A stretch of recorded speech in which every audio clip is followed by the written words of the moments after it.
Muito boa noite, seguidores da página Ecoando a Voz dos Mártires. Deia Fernandes, começando essa live de terça-feira, dia 2 de fevereiro de 2020, exatamente às 11h20. Um pouquinho atrasada, mas é aquela coisa, eu resolvi fazer live, era o quê? Quase 10 horas quando eu estava chegando, e aí eu tinha lido umas notícias e falei, vamos fazer uma live? E aí tive que correr com tudo, né? Então, peço mil perdões a vocês, que sabem que Deia, infelizmente, costuma ser atrasadinha, né? Porque são N situações que eu tenho que resolver juntamente com a live, mas eu já peço a todos que estão ingressando, porque eu estou vendo que já tem um pessoal aí de olho aqui nessa live, então eu quero pedir a todos vocês que, por favor, compartilhem nos grupos, na linha do tempo de vocês. Eu daqui a pouco vou levar para o YouTube, pode ter certeza que eu vou levar, tá bom? E para quem não me conhece, né, de repente caiu aqui de paraquedas, Deia Fernandes, advogada internacionalista, presidente da ONG Ecoando a Voz dos Mártires, uma instituição de direitos humanos que trabalha a temática de perseguição religiosa e violações de direitos humanos no mundo muçulmano e também no Ocidente, né? A gente está cansado de ver violações aqui no Ocidente. Querida Deise, muito boa noite. Pergunto já para você, Deise, se tá tudo bem, se você está conseguindo me ouvir bem para a gente já começar essa live. Eu me prometi que não vou me alongar. Eu me prometi, chega de live de 1 hora. Ontem foi 1 hora e 3 minutos. Então hoje eu vou pegar um tema muito rápido com base em apenas 2 notícias para ver se eu consigo ficar no máximo 30 minutos. No máximo, tá? Né? No máximo. Vamos ver se eu faço em menos tempo, tá bom? Então eu espero que esteja aí tudo bem. Eu não tive ainda um feedback para saber se está tudo bem, se vocês estão me ouvindo. Sigam-me também lá no Instagram. Eu tô lá como Ecoando como Deia, tô no Twitter, tô no YouTube. Vão lá e me seguem.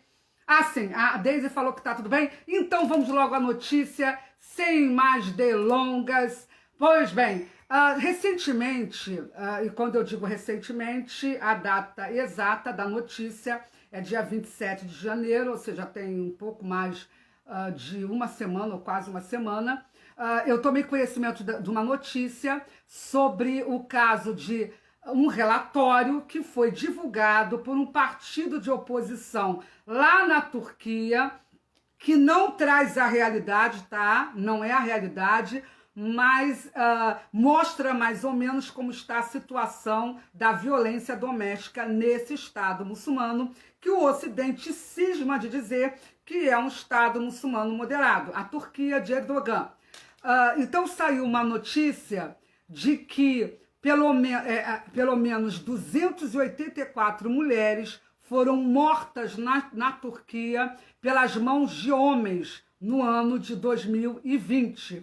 Isso tomou-se conhecimento, alguns jornais divulgaram, porque uma parlamentar por nome Sera Güzel, que é deputada do Partido Democrático Popular, que é pró-curdo, tá? Então já tem uma relação de oposição com o governo Erdogan. Boa noite para todo mundo que está entrando aí. Então, esse partido, ou melhor, essa deputada desse partido, que é a oposição ao governo, que está cada dia mais islamizando o Estado da Turquia, então eles trouxeram uma denúncia sobre a deficiência dos aplicativos para celular que estão organizados pelo Sistema de Notificação de Assistência de Emergência para Mulheres. Esse aplicativo foi desenvolvido pelo Ministério da Família, Trabalho e Social de Serviços em 2018 para tentar prevenir ou supostamente prevenir os atos de violência contra as mulheres. Mas esse aplicativo não está funcionando e a deputada trouxe alguns dados em relação à violência contra a mulher sem uma base robusta, tá? Então, todos que trabalham com essa temática de violência doméstica na Turquia, instituições de direitos humanos, sabem perfeitamente que 284 está muito, muito, muito abaixo do que realmente sofre a mulherada lá na Turquia. As organizações de direitos humanos das mulheres, há anos, tentam aumentar a conscientização sobre o aumento da violência contra as mulheres, que tem se ampliado na última década, e muitos acusam, com toda razão, o partido do governo, né, do Erdogan, que é o Partido da Justiça e Desenvolvimento, conhecido pela sigla AKP. Esse partido que está fundamentado num retorno saudoso ao Islã político. Esse partido vem fomentando, inclusive Erdogan, há muitos anos, ações misóginas baseadas na doutrina religiosa islâmica, né? E já há muito tempo o próprio Erdogan faz algumas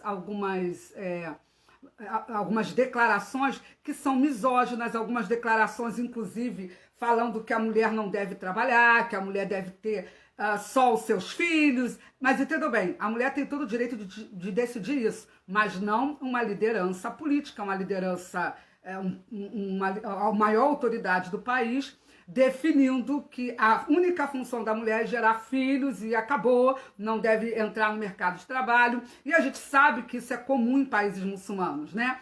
Quem decide a vida das mulheres, como ela deve ser levada ou não, são os homens. Boa noite para todo mundo que está entrando aí. E eu queria trazer, já que, segundo esse relatório desse partido, que é o relatório que a gente sabe que está abaixo da realidade, 56 casos dessas mulheres que foram mortas em razão da violência doméstica, 56 teriam sido mortas logo após pedirem o divórcio aos seus maridos, que não aceitaram, e por isso eles resolveram matá-las. Nós temos também o caso que essa semana eu tomei conhecimento no Paquistão, onde um muçulmano matou a sua esposa por crime de honra, tá? E a gente sabe, eu já falei sobre isso, qualquer dia eu vou fazer outra live falando sobre crime de honra, inclusive mais de 91% dos crimes de honra que acontecem no mundo, acontecem no meio dos muçulmanos. Isso é só uma, digamos assim, uma coincidência com base na doutrina religiosa islâmica, porque ela permite, na visão de muitos líderes muçulmanos ortodoxos, ela permite essa doutrina que o homem possa matar a sua mulher devido a essa base de crime de honra, porque a mulher, com algum tipo de atitude, ela está maculando a honra desse marido ou de qualquer ente masculino da família. Então, a gente viu recentemente no Paquistão um caso de um rapaz que matou a sua irmã, se eu não me engano foi semana passada, um rapaz muçulmano matou a sua irmã porque ela supostamente teve relações sexuais, né, sem estar casada. Então o irmão, para salvaguardar a honra da família, ele resolveu matar a sua irmã, isso no Paquistão. E nesse mesmo Paquistão, de crime de honra é uma coisa assim, é uma epidemia, tá? Nesse mesmo Paquistão, esse marido, a notícia é de ontem, tá? Ele matou a sua esposa e os seus filhos estavam acordando no momento em que ele estava executando esse assassinato como crime de honra. E como seus filhos observaram o que estava acontecendo, se assustaram com isso, ele matou, assassinou os 4 filhos do casal. Então, gente, isso aí é uma barbárie, mas você não vai ver nos jornais, na mídia de uma forma geral, para mostrar a dor das mulheres paquistanesas, das mulheres muçulmanas. Por quê? Vocês não vão ver, porque, infelizmente, a mídia não está interessada na misoginia islâmica, nas doutrinas islâmicas ou nos aportes legislativos dos países muçulmanos que propiciam esse tipo grave de violação de direitos humanos em relação às mulheres. No ano passado, assim, se eu não me engano, em dezembro, eu tomei conhecimento do caso de uma jovem cristã, de uma adolescente chamada Farah, né? Essa moça, ela estava cuidando dos irmãos, ela tem 12 anos de idade, adolescente, né? Ela estava cuidando dos seus irmãozinhos enquanto os pais trabalhavam e apareceu lá um muçulmano com outros amigos, sequestraram essa menina, Farah, e a levaram para a casa desse muçulmano e forçaram o casamento dessa adolescente cristã e forçaram esse muçulmano, tá bem mais velho que ela, forçou também o casamento. E a família está preocupada porque é claro que denunciou, né, junto à delegacia, mas não deu em nada e a família está preocupada da própria família ser acusada porque como ela é uma menina cristã de uma minoria que é perseguida no Paquistão, a preocupação da família é ser acusada de crime, porque eles consideram, a princípio, que a menininha de 12 anos resolveu realmente casar com um muçulmano, se converter ao Islã, quando de fato ela foi sequestrada por esse muçulmano junto com outros amigos. E hoje vive com ele e, segundo algumas denúncias, ela inclusive é amarrada, ela é torturada, uma menina cristã de 12 anos. Cadê as igrejas? Oh, muito boa noite, Paulo, muito boa noite, Roberta, boa noite para todo mundo aí. Cadê as igrejas trazendo a voz das meninas cristãs no Paquistão, na Nigéria, em outros países muçulmanos, meninas que são forçadas ao casamento e são forçadas a se converter ao Islã, e outras meninas que são escravas sexuais, como acontece em centenas na Nigéria e em outros países muçulmanos. A igreja, infelizmente, a igreja brasileira, a igreja ocidental está calada em relação a esse absurdo.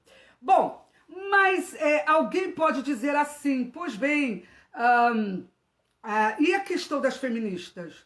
Por que as feministas não denunciam esse tipo de ação? Por quê? Porque as feministas brasileiras e as ocidentais, de uma forma geral, não denunciam essa desgraça que acontece no mundo muçulmano de crime contra a mulher, violência doméstica, estupro e outras situações que a gente sabe que está assim no mundo muçulmano. Então, as feministas, a gente sabe que geralmente a base de denúncia delas no Ocidente é que, pois é, Armando, as igrejas não falam sobre esse assunto, é a pura realidade. As mulheres, as feministas no Ocidente, elas falam que há uma cultura de estupro no Ocidente, que é uma cultura machista, então ela, para arrasar os homens, a figura masculina, porque é esse o objetivo delas, né? É arrasar, destruir essa ideia da figura masculina. Então elas inventam a cultura do estupro, a cultura do machismo e tudo mais, né? Só que tem um detalhe, apesar da gente ter que reconhecer que o problema de violência doméstica é um problema cultural sério em diversos países pelo mundo, e é um problema cultural porque existe sim em algumas famílias, em alguns ambientes, sim, machismo, a gente não pode dizer que não existe, porque a gente sabe que existe, a gente sabe que tem muita violência doméstica, assim como também tem muita violência da mulher contra o homem. Algum tempo atrás teve uma moça, eu não me lembro mais o nome dela, uma estudiosa, que mostrou que a violência da mulher contra o homem no âmbito doméstico é maior, segundo os registros que ela teve acesso, do que a violência do homem contra a mulher num cenário doméstico. Então, assim, existe, lógico, o problema sério da violência doméstica por homens que se sentem proprietários em relação às suas mulheres. A gente sabe que isso existe no Ocidente, no Brasil. Porém, tem um detalhe que é o que faz a diferença da violência doméstica no Ocidente para a violência doméstica no mundo muçulmano. No Ocidente, apesar de existir homem, sim, violento com a mulher e que faz coisas terríveis, tem um pequeno detalhe. A nossa lei, o nosso ordenamento jurídico e o entendimento da sociedade como um todo em relação a esse assunto é de reprovação. A lei, o espírito da lei é, inclusive, no sentido de coibir e no sentido de punir esse tipo de violência. Tanto é que aqui existem figuras jurídicas bizarras como feminicídio, né? Você se conversar com um criminalista que entende mesmo desse assunto, todos eles vão criticar a lei do feminicídio, né? Em relação ao feminicídio. Porque, gente, matar uma pessoa já está previsto no Código Penal. Independente se a pessoa é mulher, criança, é bebê, é um bebê no ventre, né? Porque isso não é, né? Tá todo... As feministas querem mais é que morram e que sejam assassinadas as crianças no ventre, desde que as suas mães entendam que seu corpo, suas regras, e por isso podem assassinar seus filhos. Mas a gente já tem uma lei. O nosso Código Penal já tipifica esse tipo de conduta. Você matar alguém, você... É claro que a lei é um lixo, porque é muito pouco tempo de prisão e tem muitas atenuantes, e esse pessoal rapidamente é solto. Então, o problema é o alcance dessa lei, o alcance no sentido de fazer realmente justiça. A gente sabe que não faz. Daqui a pouco o cara mata em 5, 6, 7 anos, ele já está solto se tiver bons antecedentes, ou se na cadeia ele finge que é bonzinho, né? Então tem esse tipo de problema, mas a gente tem no nosso ordenamento jurídico leis, e a gente pode até criticá-las, mas existem sim leis que punem a questão do feminicídio, né? A violência contra a mulher. A gente sabe que as pobres não podem nem usar de uma forma, digamos, de uma forma que seja útil a essas pobres, as pobres mulheres que a gente vê. Vou dar um exemplo aqui para vocês. O caso da juíza no Rio de Janeiro, que no mês de dezembro, se eu não me engano, foi assassinada pelo seu marido na frente das 3 filhas, 2 eram gêmeas, né? Não sei, claro que é uma notícia do Rio, de repente muita gente não sabe, mas essa juíza, como ela teve caso de violência doméstica, ela teve que, logicamente, fazer registro de ocorrência e tal, porém, durante um tempo, ela teve acesso à escolta, ela teve acesso a 6 policiais, prestem atenção, com base na Lei Maria da Penha, tá? Ela teve acesso a 6 policiais para garantirem a sua segurança, porque o marido dela disse, no momento de êxtase, de ódio, ele disse que ia matá-la, ele ameaçou. Então ela teve 6 seguranças, só que num determinado momento a imprensa informa que uma das filhas, ou as filhas, não sei, só sei que uma das filhas disse: mãe, papai não é um criminoso, por que a senhora tem que andar com segurança, essas coisas? Então a mãe resolveu dispensar a juíza, e como a juíza tem, né? Aí ela resolveu dispensar. O que aconteceu? O desgraçado, o monstro, a assassinou a facadas na frente das 3 filhinhas. As filhas gritando, foi uma coisa assim terrível. E ele a matou na frente das filhas.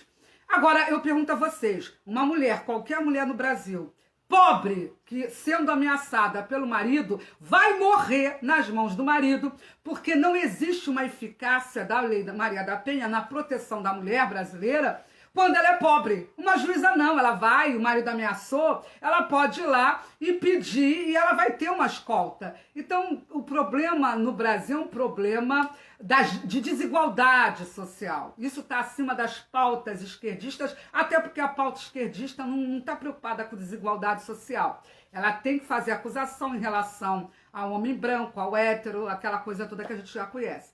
Então, de qualquer forma, mesmo que seja uma legislação frágil, que não acompanhe todos os casos da forma justa, mas no Brasil, culturalmente, inclusive, há uma reprimenda em relação à violência contra a mulher. Você não vê nas redes ninguém dizendo: olha, pode bater na sua mulher, tá tudo bem, tá tudo certo e tal, se ela não presta, bate nela, se ela te trai, bate. Se acontecer isso, o cara vai ser processado, vai haver cancelamento nas redes. Só que as feministas que falam da cultura machista, e quando ela fala da cultura machista, é algo impregnado em toda a sociedade, e não em alguns grupos, e é isso que eu critico. Eu não vejo a cultura do machismo de uma forma generalizada. Eu, Déia Fernandes, não consigo ver. Assim, você de repente vê, direito teu, mas eu não vejo uma cultura assim generalizada em relação ao machismo.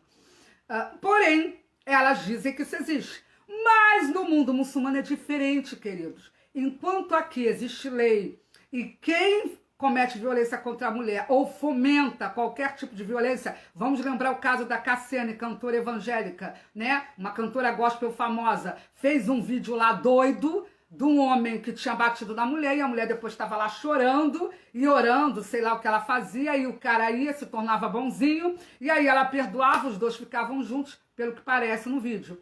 Então, houve um cancelamento assim, sabe, em relação a Cassiane. Ela foi obrigada a tirar o vídeo e a explicar, né, que não foi essa a intenção dela. A produtora dela, a gravadora, também se pronunciou, porque até o meio evangélico caiu de pau nela. Então, assim, isso mostra por si só que a gente não tem uma cultura machista.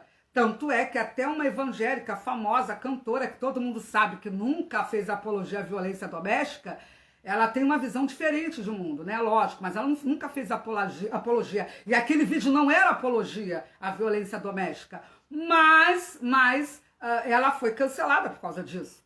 Então, assim, no mundo muçulmano não é muito diferente. A coisa é muito diferente. Por quê? Porque é o próprio Alcorão que ensina, ou melhor, que determina que o homem pode sim espancar a sua mulher. Primeiro que o Alcorão, no capítulo 4, né, na surata 4, ele diz, versículo 34, diz que os homens têm autoridade sobre as mulheres porque Alá fez os homens superiores às mulheres e porque eles gastam a sua riqueza para mantê-las. Então, prestem atenção, a base de ideia de feminismo é igualdade. Igualdade não, na realidade, superioridade da mulher em relação ao homem, né? Não é igualdade. Mas, na visão de Alá, que é a visão que não pode ser mudada por feminista, por governo, por ONU, por ninguém, o que Alá determinou lá no livro sagrado dos muçulmanos é que os homens, Alá fez, né? Ele que tem toda a autoridade, ele fez os homens superiores às mulheres. E eles são superiores porque eles gastam a sua riqueza, até parece, com as mulheres, né? Então, por isso, questão financeira, manda quem pode, né? Quem tem recurso financeiro. E é o homem que determina se a mulher pode trabalhar ou não, tem toda aquela história. Então, assim, no Alcorão está escrito que as mulheres são inferiores aos homens. E eu pergunto por que as feministas que metem o pau nas igrejas, na Bíblia, e seja lá do que for, no ponto de vista conservador, mete o pau. Por que a feminista não fala lá? Alá não é bem assim, não. Esse Alcorão é mentiroso. Por que elas não fazem como fazem com a Bíblia, que rasgam a Bíblia, queimam, fazem o diabo, né? Com os livros sagrados, com os símbolos cristãos, e não fazem com o Alcorão, que coloca as mulheres numa condição de inferioridade, tá? Ainda mostra que o homem deve ter o poder financeiro em relação à mulher. Mas isso não incomoda ninguém. Isso aqui, tá aqui no Alcorão, eu tô lendo.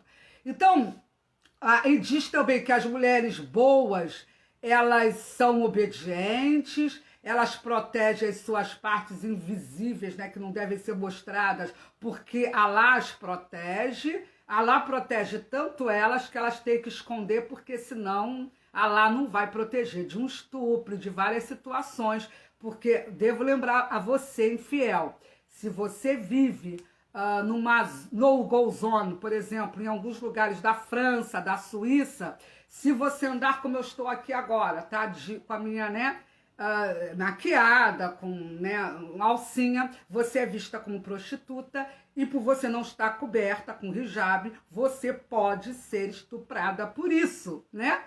Mas ninguém está preocupada com esse assunto. As feministas não estão. Estão preocupadas com a cultura do machismo, né, no Ocidente. Aí continua esse verso do Alcorão. Quanto àqueles de quem você teme a desobediência, que aquelas, né, que nos casos são as mulheres, admoeste-as e mande-as para a cama e bata nelas. Mande para a cama, ou seja, ó, vai, some, eu não quero olhar para tua cara, vai embora, ou não, vai embora, vai para a cama, não quero saber de você, e bata nelas. Gente, está aqui no Alcorão, capítulo 4, versículo 34. E aí eu pergunto, por que nenhuma feminista, nenhuma entidade feminista pediu cancelamento nas redes e denunciou o Alcorão nesse preceito específico por ser misógino, violento, impulsionar, colocar como um direito do homem o direito de bater numa mulher se ele considerar. É interessante que basta que o homem tema uma possível desobediência dessa mulher, do tipo, a mulher olhou meio assim, se ele falou para ela fazer alguma coisa, ela olhou meio assim, ele acha que ela não vai fazer, ele pode bater nessa mulher. E é claro que vocês não vão ver feminista denunciando esse tipo de absurdo. A própria criança com a qual Maomé casou, a Aisha, ele casou com ela quando tinha 6 anos e teve relação sexual quando ela fez 9 anos, segundo a tradição islâmica, ela disse num hadith, né, num escrito que representa a tradição islâmica, ela disse que Maomé bateu no seu peito e que causou dor nela. Então Maomé teria dito para ela: você achou que Alá e seu apóstolo tratariam você justamente? Então a própria mulher criança, né, cônjuge criança de Maomé, a Aisha, apanhou de Maomé. Imagina, gente, o peito é um lugar muito sensível, qualquer um sabe disso, né? Qualquer um, né? E ele deu uma pancada no peito dela por algum motivo, né? Enfim, e acabou que ela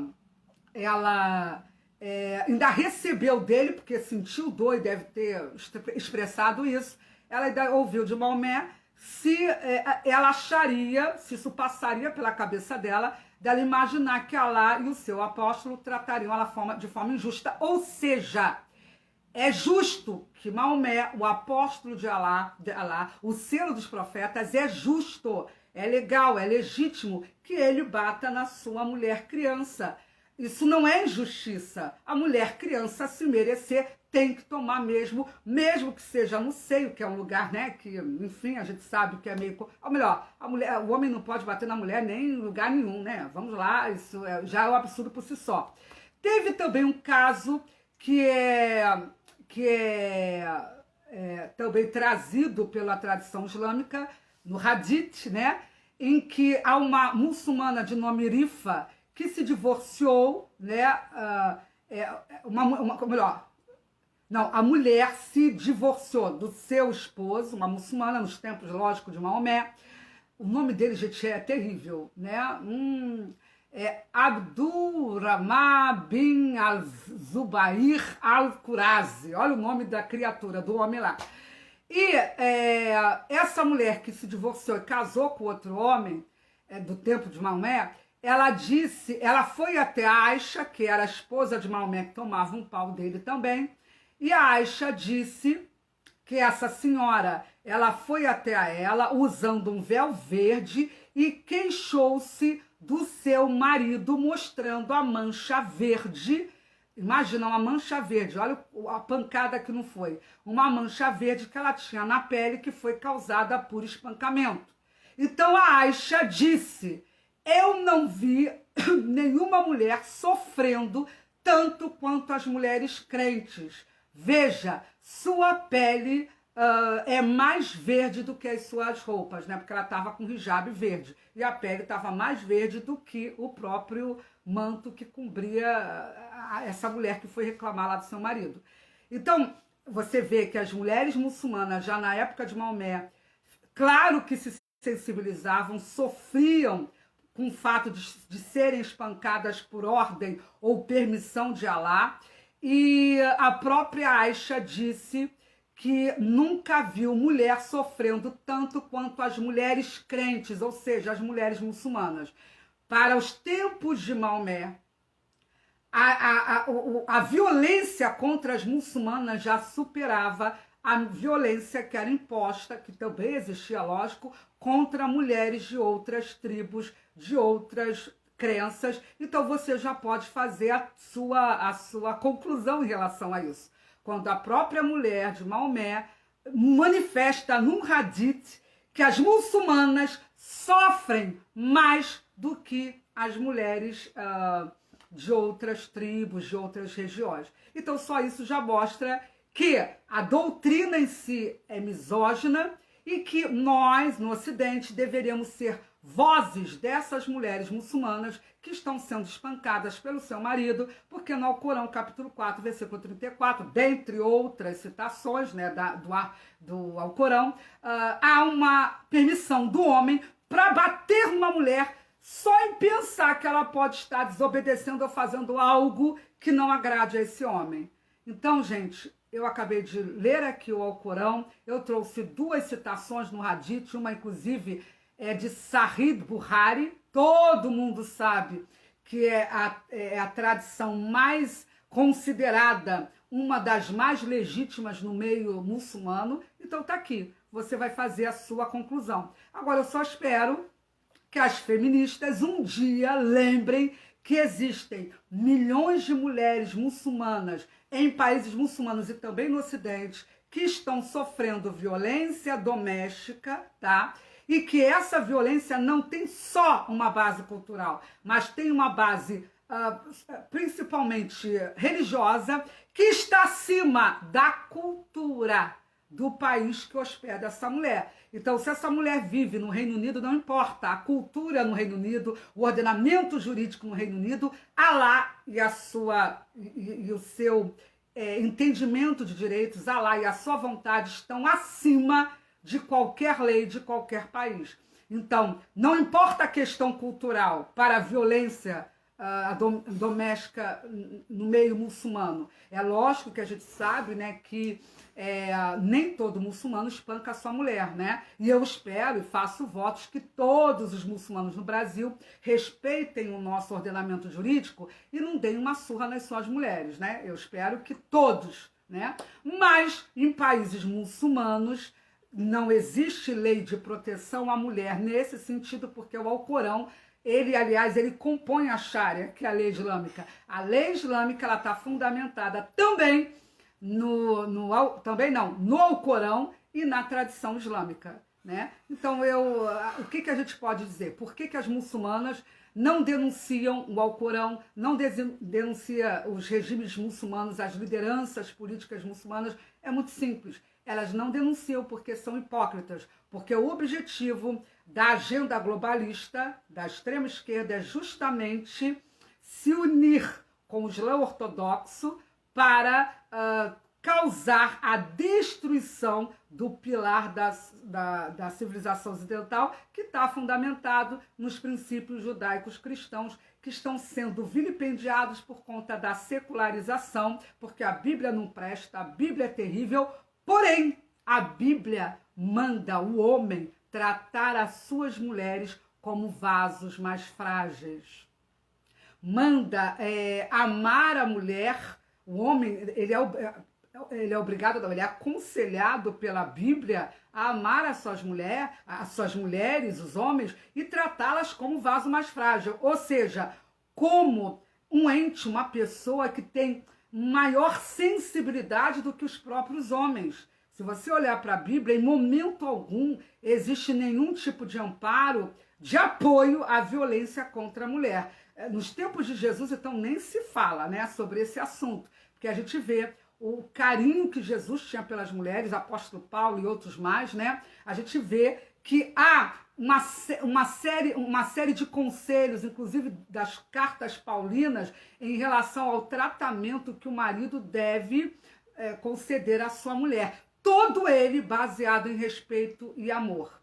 Mas o Alcorão não é assim.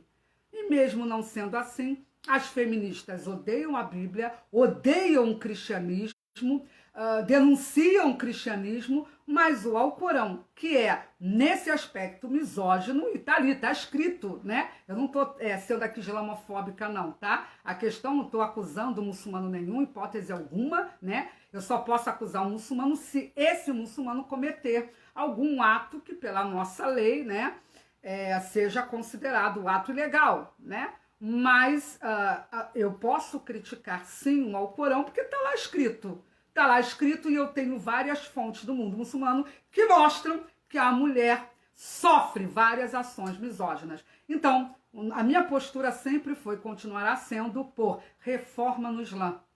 Que o Ocidente se levante, dando voz às mulheres muçulmanas que sofrem misoginia, que sofrem violência doméstica, e que o Ocidente exija de países muçulmanos, inclusive através de boicote. Pode fazer boicote, eles só querem fazer boicote contra Israel, mas pode fazer boicote sim.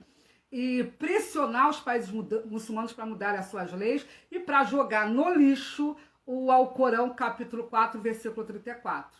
Sei que isso não vai acontecer, é impossível, porque nenhuma autoridade islâmica aceita que qualquer parte do Alcorão seja reformado, ou seja, expurgado, né, do contexto sagrado de todo o livro. Isso nunca vai acontecer, mas a minha parte eu faço. Então, dei voz aqui às mulheres muçulmanas. Eu poderia falar sobre o estupro, outros assuntos, mas eu não quero alongar muito a live. Eu falei que seria meia hora e eu vou respeitar o meu trato com vocês, ok? Então é isso, gente. A gente sabe que não são só 284 mulheres mortas na Turquia, tem muito mais que isso. Os dados de feminicídio que o Ocidente traz são mentirosos porque colocam sempre o Brasil como um dos países onde mais se mata a mulher, quando senão a gente não pode ter certeza em relação a isso, porque vários países muçulmanos foram excluídos dos dados globais de violência contra a mulher. Eu já fiz live sobre isso, já escrevi artigos sobre isso, a gente pode falar no futuro novamente sobre esse tema, mas eu já provei aqui que vários países muçulmanos foram excluídos dos dados de violência, e vários países muçulmanos, ainda que quisessem pesquisar, como o Irã, por exemplo, a gente não teria acesso. Por quê? Porque o governo impede essas informações de chegar até o Ocidente para não receber crítica. Então é muito difícil a gente colher esse tipo de dado em país muçulmano e país comunista. Por isso é que vários não compõem a lista que é chamada de global e nunca foi, e por isso também que os países que compõem a lista também não apresentam os dados reais da violência. Até porque também temos o caso da subnotificação, né, gente? Qual é a mulher que em determinadas situações, né, vai ter coragem de ir numa delegacia denunciar o seu marido em relação à violência doméstica? É complicado. Se até no Brasil isso já é difícil acontecer, não é toda mulher que tem coragem, imagina lá onde a mulher pode apanhar do marido, né? Então, lá é muito mais complicado. Gente, é isso. Terminando essa live aqui. Amanhã eu tomei conhecimento que o Ulisses vai fazer uma live no canal do meu amigo Gesiel Gonçalves, eu sempre esqueço o nome dele. O meu amigo Gesiel, ele tem um canal no YouTube. O meu amigo Ulisses, que faz live sempre aqui comigo, o professor Ulisses, vai fazer uma live amanhã com ele, eu acho que às 21 horas, se eu não me engano. Gente, a cabeça tá assim, depois dos 40 fica assim, tá bom? E ele vai fazer uma live falando sobre a perseguição aos cristãos no Irã. Esse é um assunto que é do nosso interesse. Eu estarei compartilhando o vídeo aqui, tá? A live aqui. E eu gostaria também que vocês atendessem. E na próxima semana, se não aparecer nenhum assunto quente, a gente volta à questão também da perseguição religiosa, porque esse ano eu vou focar muito sobre perseguição aos cristãos, porque o assunto está muito grave mesmo. A gente vai continuar falando sobre China e outros países que perseguem cristãos. Ok? Então, gente, meu muito obrigada a vocês que aqui, meia-noite já, estão aqui me assistindo, tá bom? Uma excelente noite para vocês, uma excelente semana. E amanhã, não esqueçam, estejam aqui na página, ou então direto lá no canal do Gesiel, eu vou colocar o link aqui, estejam apoiando, divulgando essa live, porque é muito importante. Eu fiquei feliz do professor Ulisses resolver dar voz aos cristãos no Irã, né? Que a situação no Irã é muito, muito, muito complexa. No futuro eu também vou falar sobre o Irã, vem muita coisa por aí, tá bom? Muito boa noite, obrigada pelo apoio de vocês e até a próxima, né? Vamos ver outro dia, tá bom? Tchau, tchau.